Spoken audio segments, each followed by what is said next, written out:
ఆంధ్రప్రదేశ్లో చంద్రబాబు నేతృత్వాన కూటమి ప్రభుత్వం ఏర్పడి నెలన్నర కాకముందే జగన్మోహన్ రెడ్డి రాష్ట్రపతి పాలన కోరడం మనకు హాస్యాస్పదంగా అనిపించవచ్చు.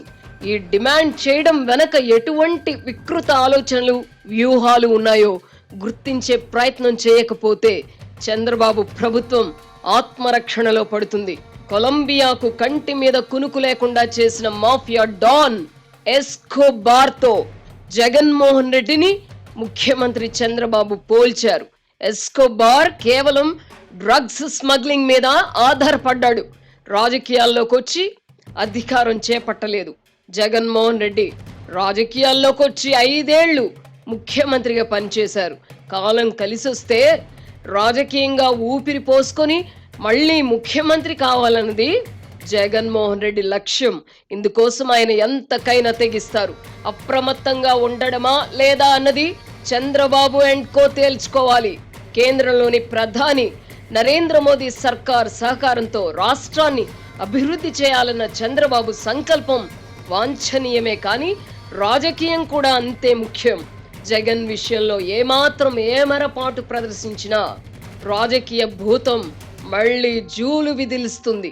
కేంద్ర బడ్జెట్ ప్రవేశపెట్టడానికి ముందు ముఖ్యమంత్రి చంద్రబాబు ఢిల్లీ వెళ్లి కేంద్ర మంత్రులు అమిత్ షా, నిర్మలా సీతారామన్లతో చర్చలు జరిపి రాష్ట్రానికి కేంద్రం సహాయంపై ఒక అవగాహన కుదుర్చుకొని వచ్చారు. ఫలితంగా రాజధాని అమరావతి నిర్మాణం కోసం కేంద్ర సంస్థల ద్వారా 15,000 కోట్ల రూపాయల సహాయం లభించబోతోంది.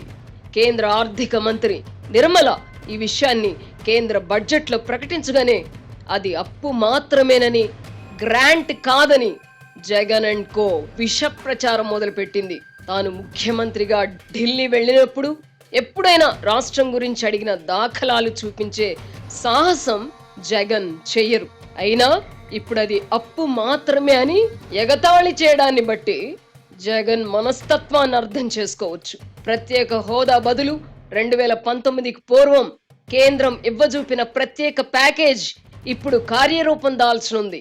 ఈ ప్యాకేజీ కింద లభించే సహాయాన్ని కేంద్రమే భరిస్తుంది. ఈ వాస్తవాన్ని ప్రజలు అర్థం చేసుకోకుండా అబద్ధాల మత్తులో ప్రజలను ముంచెత్తడానికై జగన్ అండ్ కో శక్తి వంచన లేకుండా ప్రయత్నాలు మొదలెట్టారు. కారణాలు ఏమైనా శిథిలమైన రాష్ట్రాన్ని ఆదుకోవడానికి మోదీ ప్రభుత్వం ఇప్పుడు సంసిద్ధంగా ఉంది. ఈ అవకాశాన్ని చంద్రబాబు ప్రభుత్వం సద్వినియోగం చేసుకోవాలి. ప్రత్యేక హోదా వంటి కాలం చెల్లిన నినాదాలను ఎవరు చేసినా పట్టించుకోకూడదు.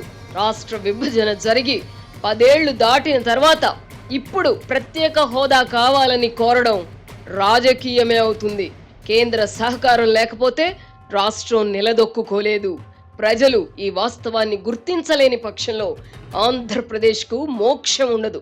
గతంలో జగన్ ట్రాప్ లో పడి ప్రత్యేక ప్యాకేజీని చంద్రబాబు వదులుకోవడం వల్ల జరిగిన నష్టాన్ని ప్రజలు గ్రహించాలి. జగన్మోహన్ రెడ్డి ఎత్తుగడలు ఎన్నో రూపాల్లో ఉంటున్నాయి. వాటిల్లో ప్రజాహితం మొచ్చుకైనా ఉండదు. ముఖ్యమంత్రిగా ఉన్నప్పుడు ఆయన చెప్పిన మాటలు, చేసిన వ్యాఖ్యలకు సంబంధించిన వీడియోలను పదే పదే ప్రదర్శిస్తే చాలు, అతని వద్ద సమాధానం ఉండదు. ప్రజలు కూడా అర్థం చేసుకుంటారు.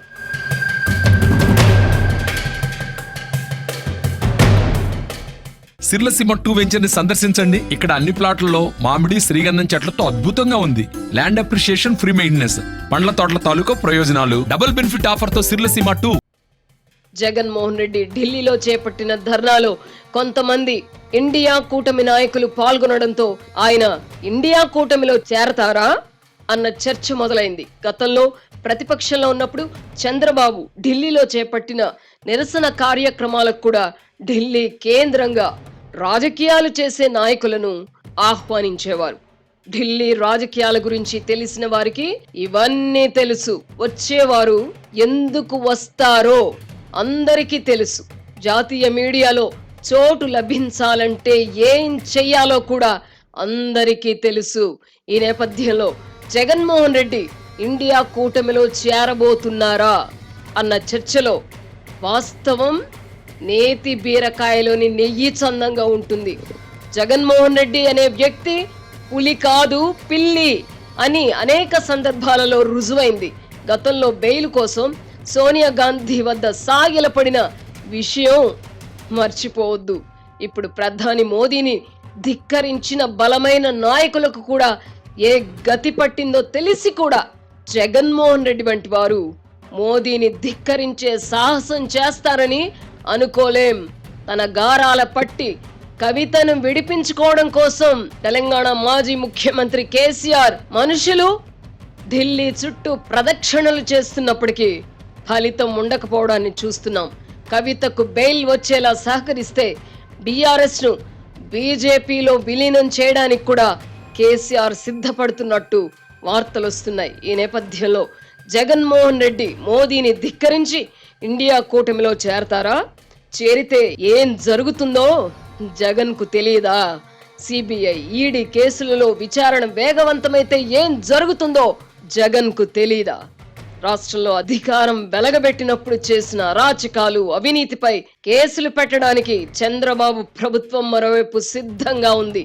ఈ పరిస్థితుల్లో కేంద్ర ప్రభుత్వాన్ని ఎదిరించే సాహసం జగన్మోహన్ రెడ్డి చేసే అవకాశం లేదు. ఇంతకు ముందే చెప్పుకున్నట్టు జగన్ రాజకీయాలు సంప్రదాయ రాజకీయాలకు భిన్నంగా ఉంటాయి.